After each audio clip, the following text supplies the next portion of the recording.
Assalamualaikum warahmatullahi wabarakatuh.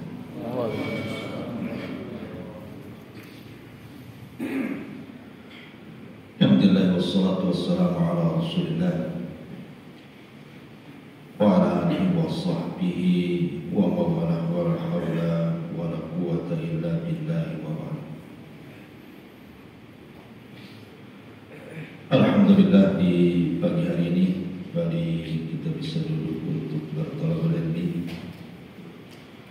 Salawat teriring salam dihadiahkan kepada Rasul kita Nabi besar Muhammad sallallahu alaihi wasallam.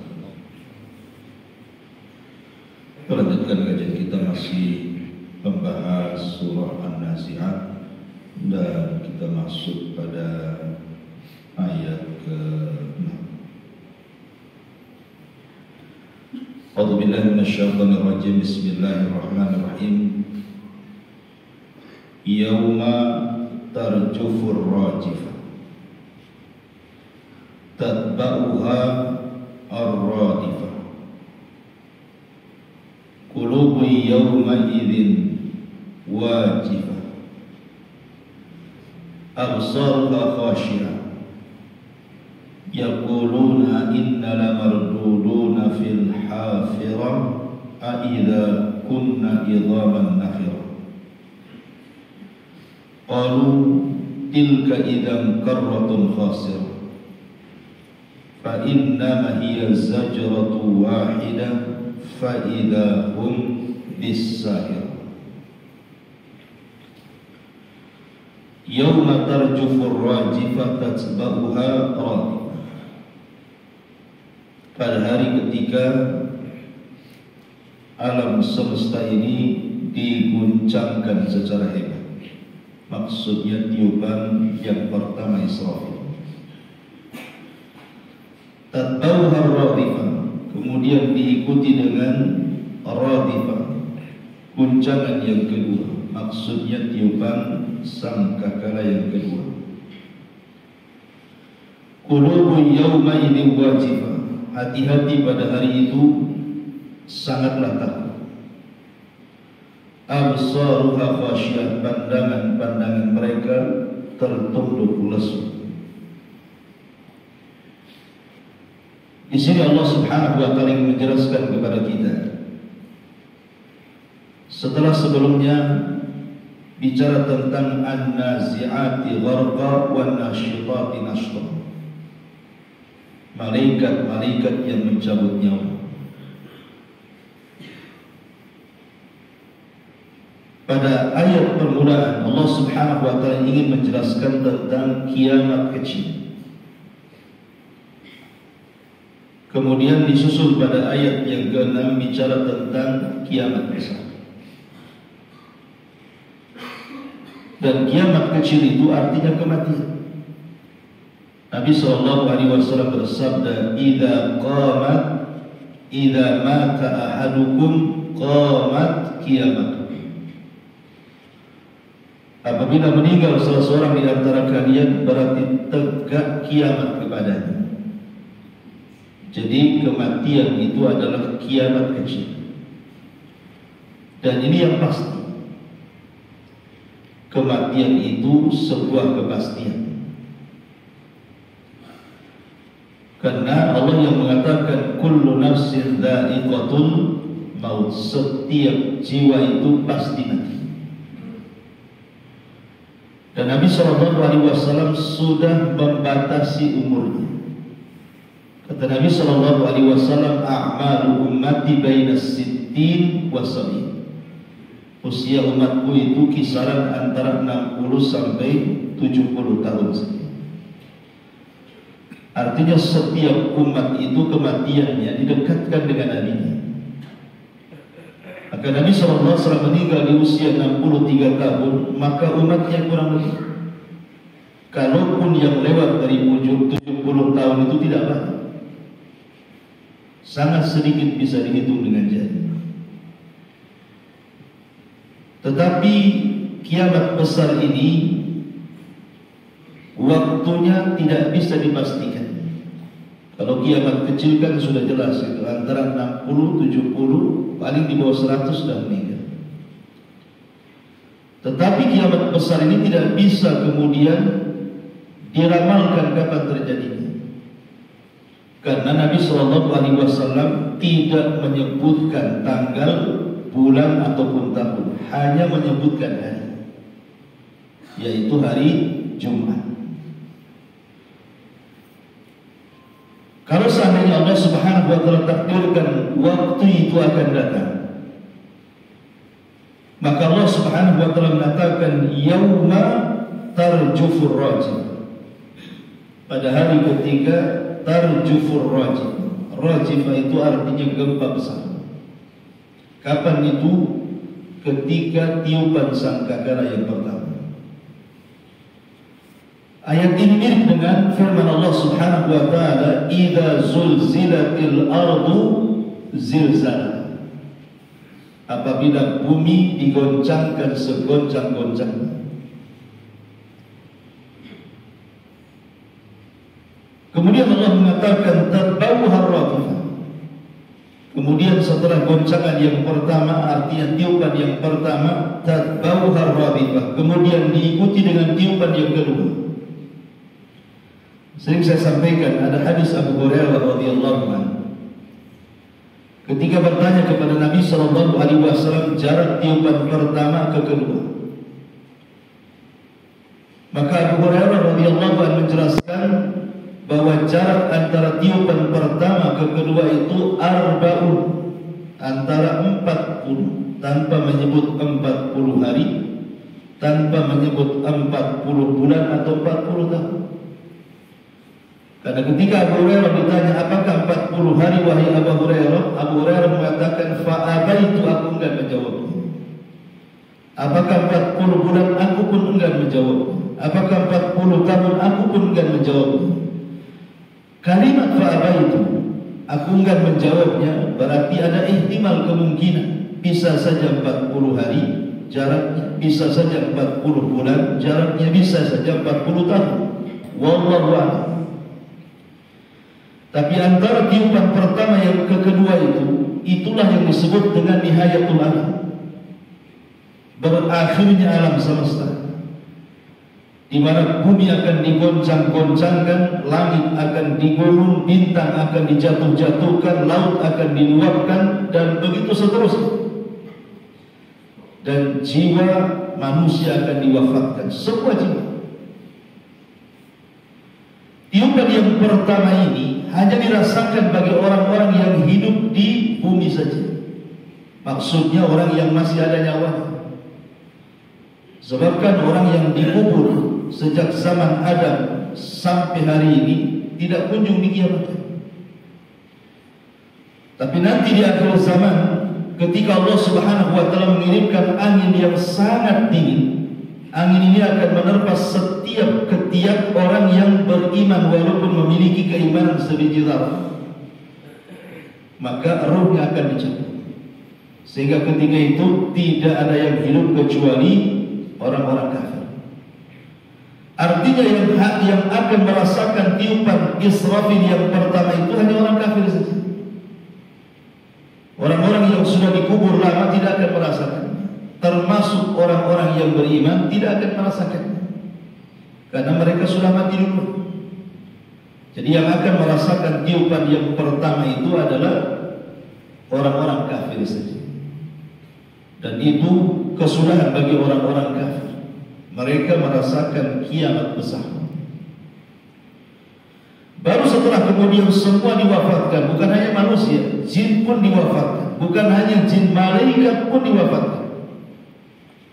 Sehingga ketika malakul maut dipanggil oleh Allah Subhanahu wa taala, man baki, ada yang tersisa? Maka malakul maut mengatakan dia Jibril, Mikail, Israfil, kemudian menyebutkan beberapa malaikat yang lain. Maka Allah Subhanahu wa taala mengatakan kepada malakul maut, kalau begitu cabut nyawa mereka. Maka satu persatu dicabut nyawa mereka sehingga tidak ada yang hidup kecuali malakul maut saja. Kemudian Allah Subhanahu wa taala memanggil lagi, man baki, ada yang tersisa lagi? Maka malakul maut mengatakan, tidak ada ya Rabb illa abdukal fakir, kecuali hambamu yang fakir. Maksudnya malakul maut. Maka Allah mengatakan, idzan mut, kalau begitu mati kau. Maka malakul maut pun kemudian meninggal. Nah, ketika tidak ada jiwa yang hidup, malaikat tidak ada, jin tidak ada, apalagi manusia, di sinilah terjadi kehancuran yang hebat.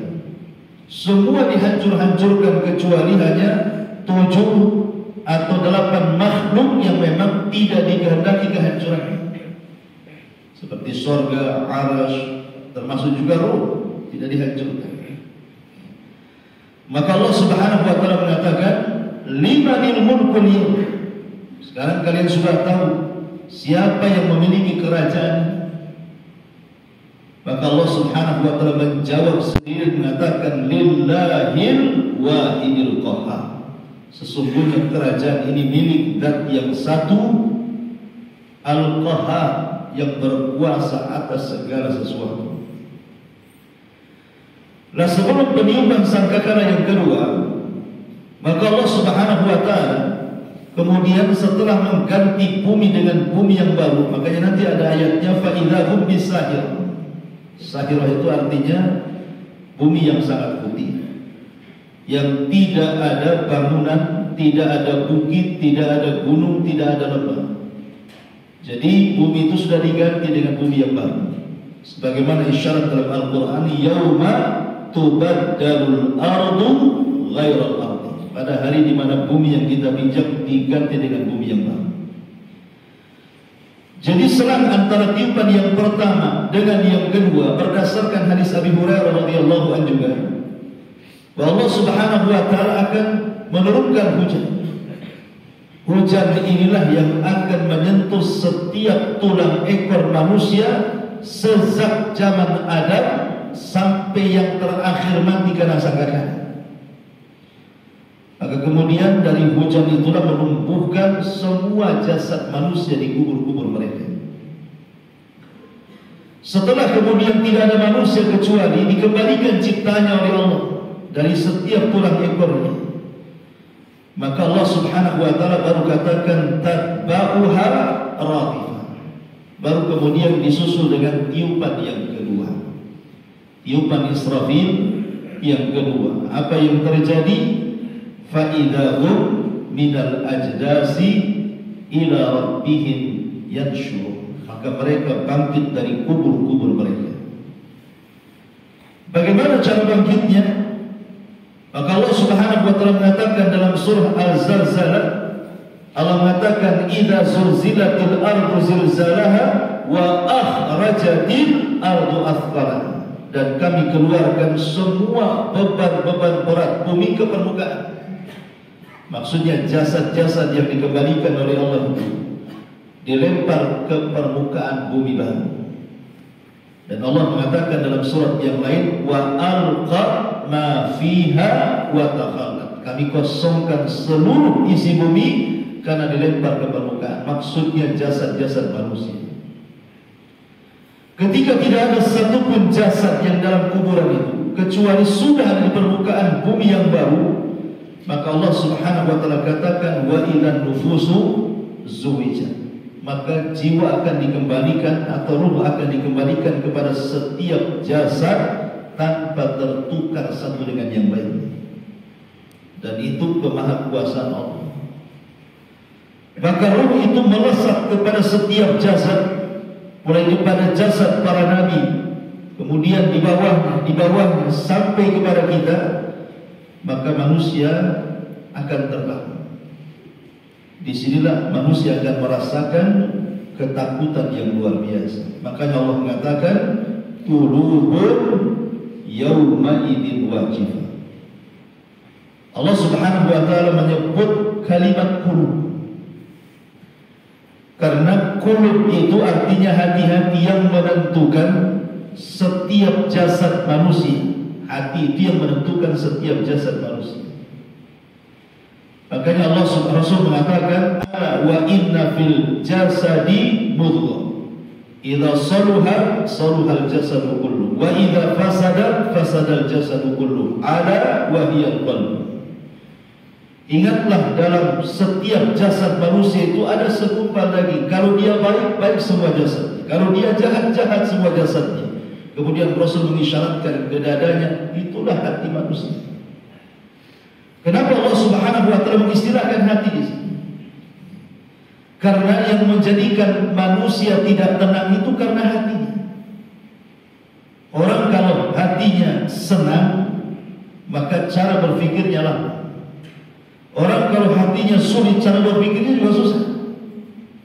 Bahkan raut muka seseorang itu ditentukan hatinya. Kapan raut mukanya bahagia, itu karena hatinya bahagia. Kapan raut mukanya susah, pun karena ditentukan hatinya susah.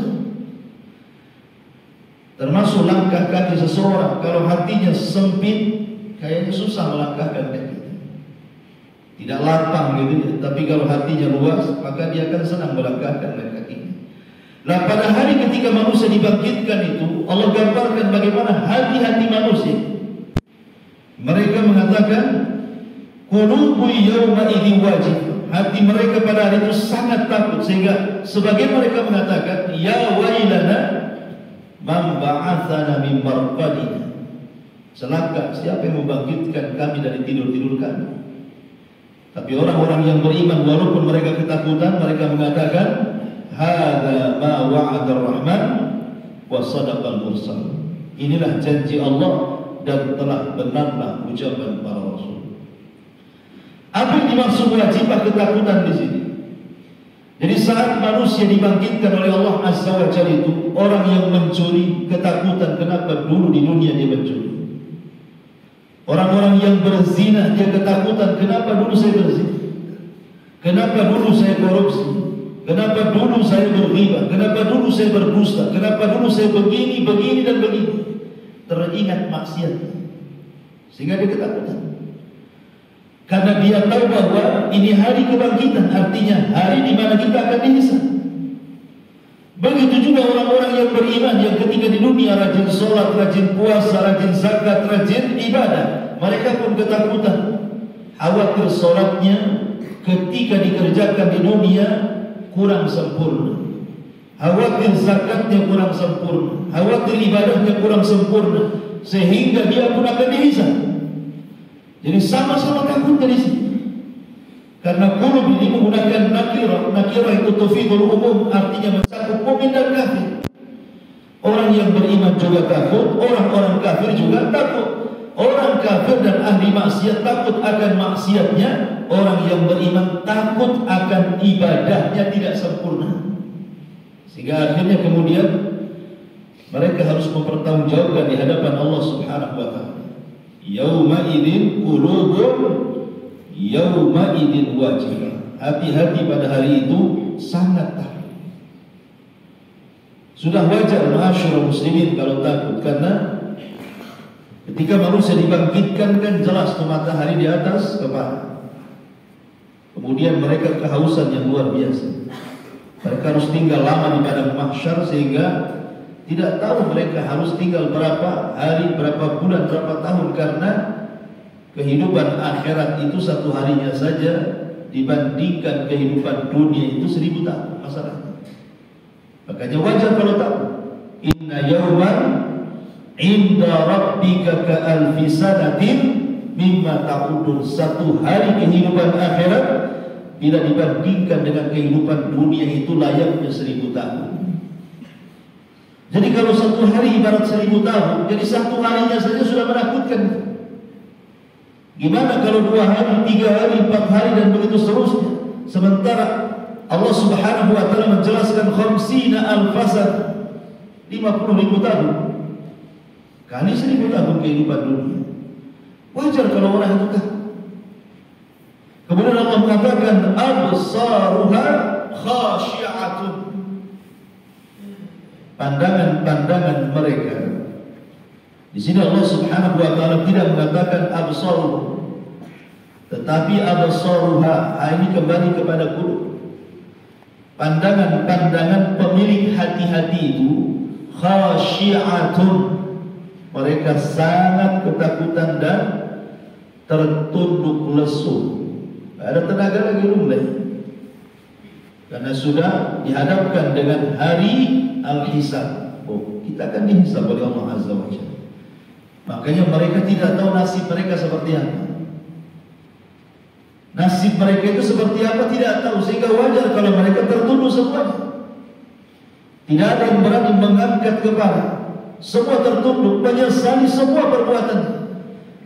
Baik mukmin ataupun kafir. Mukmin saja menyesal kenapa tidak sempurna ibadahnya, apalagi orang kafir, ahli maksiat ini, tambah menyesal. Jangankan di akhiratnya, orang masuk kuburan saja. Allah Subhanahu wa taala katakan, laula akhartani ila ajalin qarib la asaddaq wa aqul minas shalihin. Itu orang yang di kuburan. Mereka mengatakan, laula akhartani ya Rabb, kalau engkau akhirkan sesaat, maksudnya kembalikan aku ke dunia sesaat saja, tidak usah lama. Fa asaddaq, aku akan sedekah.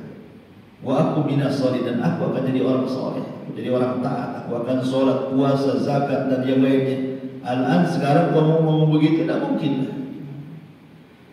Enggak mungkin ucapan ini akan menjadi sebuah kenyataan.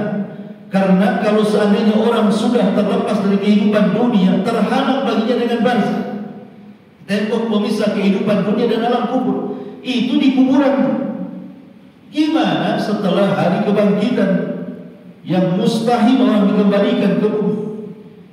Tentu absaruha khasyiyah itu lebih memungkinkan lagi. Absaruha khasyiyah, pandangan-pandangan pemilik hati-hati itu khasyiatun, tertunduk lesu di hadapan Allah Subhanahu wa taala. Kemudian Allah Subhanahu wa taala ingin menggambarkan tentang ucapan orang-orang kafir Quraisy. Karena ucapan orang-orang kafir itu mereka tidak percaya dengan adanya hari kebangkitan.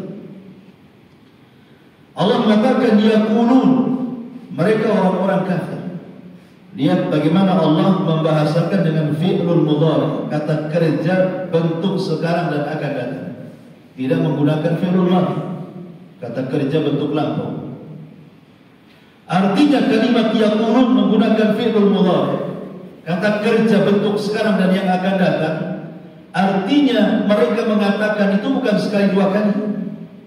Orang-orang kafir itu terus-menerus mengatakan kalimat ini. Yaqulun inna lamarduduna fil hafir. Apakah kalau seandainya kami kemudian masuk ke alam akhirat akan dikembalikan kepada al-hafirah, kehidupan dunia. Hafirah itu artinya kehidupan yang ada di permukaan bumi. Hafir itu artinya injakan kaki. Ya, dan hanya di bumilah kaki kita menginjak karena ada gravitasi. Di akhirat itu sudah tidak ada lagi hubungan kait antara bumi dengan manusia karena tidak ada gravitasi. Hafirah itu bagi bumi saja, bahwa kaki-kaki itu menginjak. Karena di akhirat sudah tidak ada lagi alaqah antara manusia dengan bumi, itu sudah terpisah. Karena bumi yang kita pijak itu sudah berbeda dengan bumi yang kelak dipijak di padang mahsyar. Jadi mereka seolah-olah mengejek Nabi Sallallahu Alaihi Wasallam. Apakah kalau ada orang yang meninggal bisa dikembalikan lagi ke bumi? Mustahil itu bahasanya seperti itu. Sehingga kemudian mereka hendak mengejek kepada Nabi Sallallahu Alaihi Wasallam. Aidza kunna idzaman, apabila tulang belulang sudah hancur, mungkinkah dibangkitkan lagi? Qalu tilka idzan karratun khasirah. Kalau itu terjadi, sungguh ini sebuah kebangkitan yang merugikan kita. Artinya mereka tidak paham bahwa semua ini akan mungkin terjadi. Dan orang yang beriman harus meyakini bahwa manusia itu kalau sudah meninggal pasti dibangkitkan. Dan apabila dibangkitkan tidak mungkin dikembalikan ke bumi. Mustahil dikembalikan ke bumi. Jangan lagi orang di akhirat, orang yang mati saja.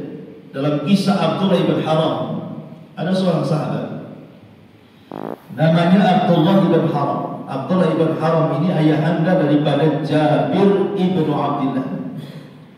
Dan Jabir ibn Abdullah ini ulamanya sahabat dari kalangan Ansar. punya ayah namanya Abdullah ibnu Haram, orang yang sudah tua, bahkan pincang jalannya. Ketika perang Badar dia tidak ikut. Ketika perang Uhud dia ingin ikut, karena merasa tidak ikut di perang Badar nyesel. Akhirnya dia datang kepada Nabi SAW mendaftarkan diri. Di malam keesokan harinya akan terjadi perang Badar. Kemudian Nabi SAW melihat fisiknya Abdullah ibn Haram itu nggak mungkin, udah tua pincang. Sementara kita ini akan perang berjihad, perlu orang-orang yang muda-muda yang kuat-kuat kan. Ngapain orang tua pincang mau jihad pula gitu. Tapi karena mendesak, akhirnya Nabi SAW mengizinkan untuk ikut perang. Terdengarlah oleh Jabir putranya. Karena Abdullah ibn Haram ini memiliki anak 9, semua perempuan. Yang laki-laki cuma 1, Jabir, dan sebagian masih kecil-kecil. Jadi Jabir bin Abdullah radhiyallahu anhu datang kepada Nabi untuk membatalkan, kalau bisa ayahnya jangan terlibat jihad. Karena ayahnya memiliki rukhsah, dia sudah tua dan pincang. Tak mungkinlah kemudian dilibatkan dalam jihad orang seperti ini.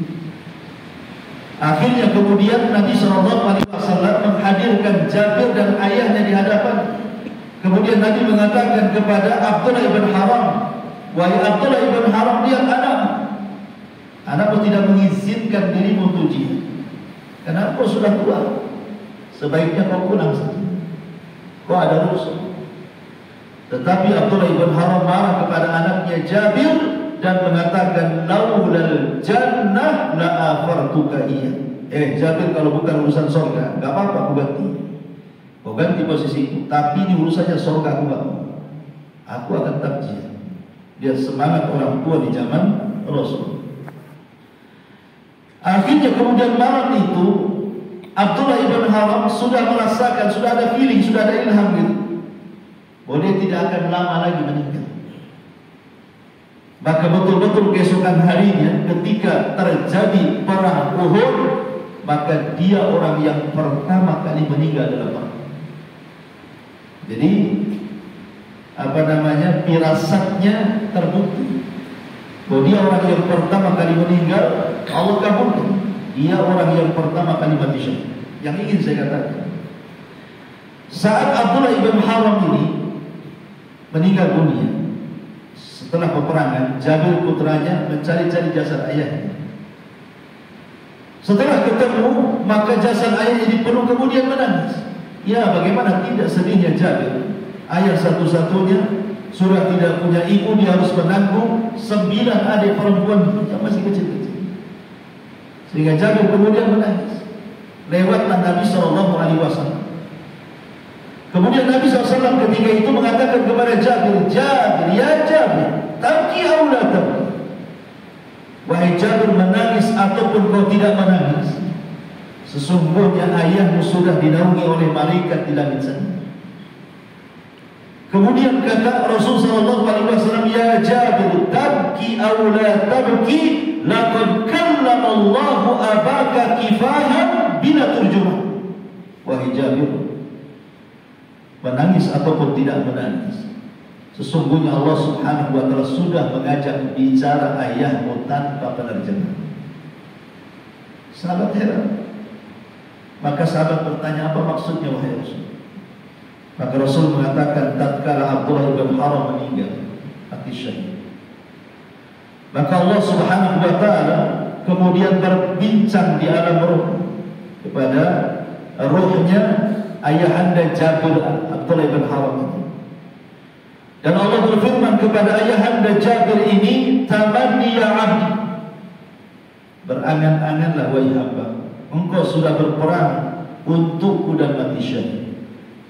Seandainya engkau punya keinginan, silahkan kemukakan kepada aku, kata Allah. Maka Abdullah ibn Haram di alam ruh mengatakan, tamannaitu an uhyi, aku hanya berangan-angan agar aku bisa hidup kembali. Fa'uqtal marratan syamiyan fastushhidtu marratan zaniyan, supaya aku bisa berperang kedua kalinya dan aku bisa mati syahid kedua kali. Dia minta hidup lagi, tapi hidup lagi untuk perang lagi, supaya dia bisa mati syahid lagi. Tapi Allah mengatakan mustahil.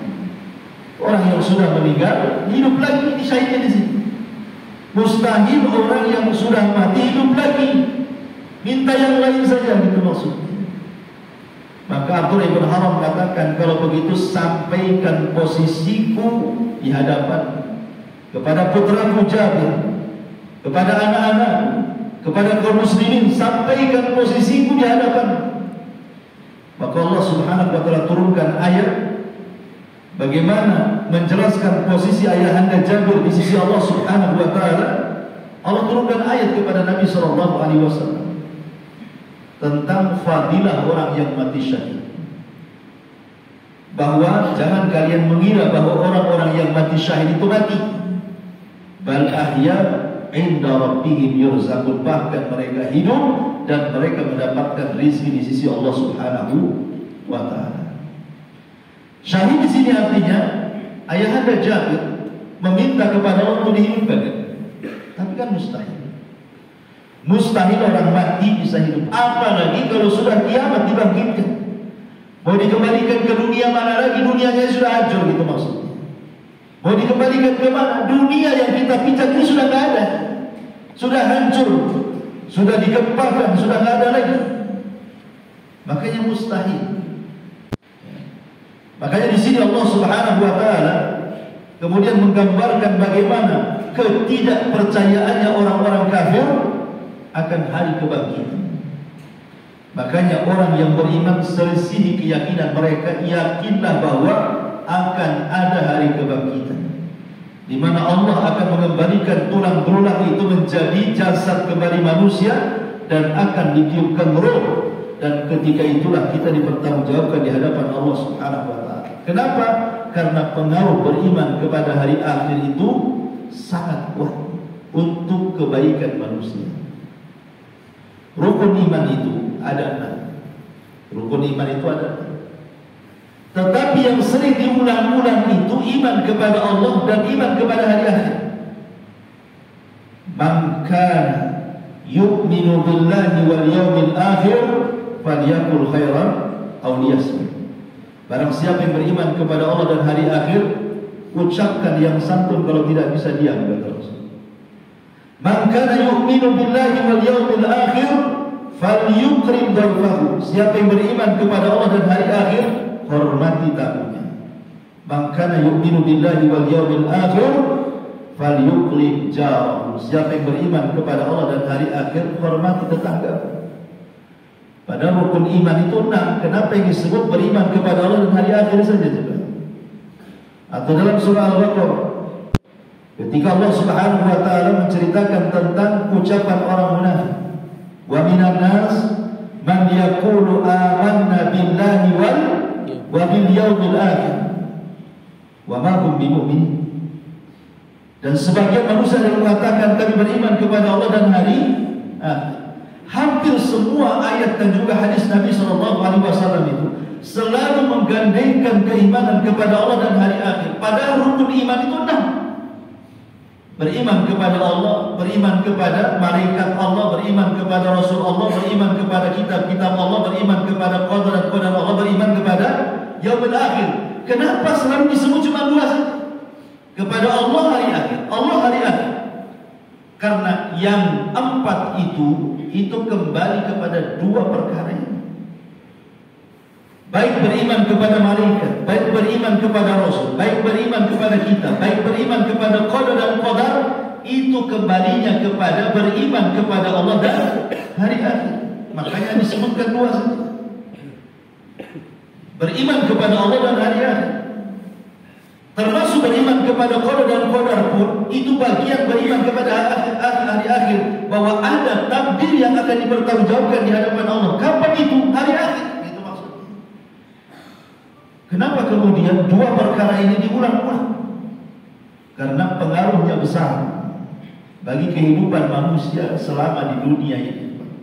Kalau orang kuat beriman dengan hari akhir, bahwa di sana akan banyak peristiwa-peristiwa yang melelahkan, menakutkan, tentu dia akan mempersiapkan untuk peristiwa itu. Abu Hurairah radhiyallahu anhu. Kurang apa Abu Hurairah? Semua orang Islam sejak zaman para sahabat sampai hari ini, bahkan sampai kiamat, itu semua pahalanya diberikan kepada Abu Hurairah, karena dia yang banyak menyampaikan riwayat hadis kepada kita. Kita tahu sholat, tahu puasa, tahu zakat, tahu segala sesuatu di agama ini kebanyakan lewat riwayat Abu Hurairah dari Nabi SAW. Jadi pahala Abu Hurairah itu banyak sekali, menanggung pahala semua umat Rasulullah. Tapi saat detik-detiknya Abu Hurairah itu menangis ketakutan. Coba sekelas Abu Hurairah menangis ketakutan saat sakaratul maut ketika ditanya, wa ma yubkika ya Abu Hurairah, apa yang membuat engkau menangis wahai Abu Hurairah? Ini detik-detik wafatnya. Kata Abu Hurairah, bagaimana aku tidak tahu, sementara azab qalil, qillatu zad, sedikitnya bekal yang akan aku bawa. Sementara wa bu'dus safar, safar yang saya akan tempuh itu jauh masalahnya. Yang namanya safar jauh itu bekalnya harus banyak. Sementara bekalmu sedikit, safarku jauh. Kemudian dia mengatakan, dan aku tidak tahu ketika aku meniti titian siratal mustaqim itu, apakah aku akan tetap di atasnya ataukah jatuh ke jahannam. Itu sekelas Abu Hurairah untuk ngomong itu, bahwa detik-detik wafatnya dia merasa bekalnya kurang, sementara perjalanannya jauh. Sementara kita pula terbalik gitu, merasa bekalnya banyak, seolah-olah perjalanannya pendek. Alhamdulillah. Kenapa demikian? Ya karena dilihat dari kehidupan kita. Kehidupan kita itu tidak mencerminkan bahwa kita yakin ada kehidupan setelah kematian. Itu masalahnya. Sebab kalau ada orang itu yakin bahwa ada kehidupan setelah kematian, baik alam barzakh ataupun alam akhirat, maka saya yakin setiap perbuatan jahat tidak mungkin dilakukan. Kenapa? Semua ada balasan. Tapi ketika kemudian orang tidak paham bahwa ada balasan, sehingga dia bermaksiat santai saja, berarti menunjukkan lemahnya dia keyakinan akan adanya di hari setelah kematian. Dari sini Allah mengatakan, fa innama hiya zajratun wahidah. Sesungguhnya pengembalian manusia itu cuma sekali saja. Fa idza hum bisahir, tiba-tiba mereka sudah ada di bumi yang sahirah, bumi putih seolah-olah tidak pernah diinjak maksiat. Apa maksudnya sahir? Ketika Allah Subhanahu wa taala mengatakan yauma tubaddalul ardu ghairal ardu, pada hari di mana bumi yang kita pijak ini kemudian dihancurkan, dileburkan, kemudian diganti dengan bumi yang baru. Lah bumi yang baru itu disebut sahirah. Sahirah itu bumi yang datar, bumi yang tidak ada yang meninggi, tidak ada yang merendah. Artinya tidak ada gunung, tidak ada bukit, tidak ada lembah, semua rata. Dan warnanya putih, baydha naqi, kata Rasul. Putih bersih gitu ya, karena gak ada orang berbuat dosa. Disitulah manusia akan dibangkitkan di negeri sahirah. Lah negeri sahirah ini maksudnya padang mahsyar. Di Palestina itu ada padang pasir warna putih, itu disebut sahir, bahasa Arab. Tapi yang dimaksud ayat di sini, fa idza hum bis-sahirah, itu maksudnya bumi yang terbentang. Sebagaimana Allah berfirman dalam ayat yang lain, wal ardu muddat wa alqat ma fiha wa tafalla. Wal ardu muddat, dan bumi itu dibentangkan seluas-luasnya, sehingga menampung semua orang yang akhir-akhir ataupun yang awal-awal meninggal sampai yang akhir-akhir mati terkena tiupan sangkakala, itu akan memenuhi bumi. Maksudnya bumi sahirah. Bumi sahirah itu bumi alam mahsyar, dan cukup. Mungkin kalau bumi sekarang dibangkitkan semua manusia mungkin tidak cukup. Sejak zaman Adam sampai hari ini kan itu. Tetapi nanti Allah akan lapangkan bumi, dan disitulah hari pembalasan. Kemudian Allah Subhanahu wa taala menjelaskan tentang kisah manusia yang paling mengingkari kehidupan akhirat. Siapa dia? Dialah Fir'aun. Hal ataka hadithu Musa idh nadahu rabbuhu bil wadil muqaddasi tuwa idhab ila fir'auna innahu tagha. Wallahu a'lam. Insyaallah kita lanjutkan besok. Subhanallah hamdika asyhadu an la ilaha illa anta astaghfiruka wa atubu ilaik. Wallahu ta'ala. Assalamualaikum warahmatullahi wabarakatuh.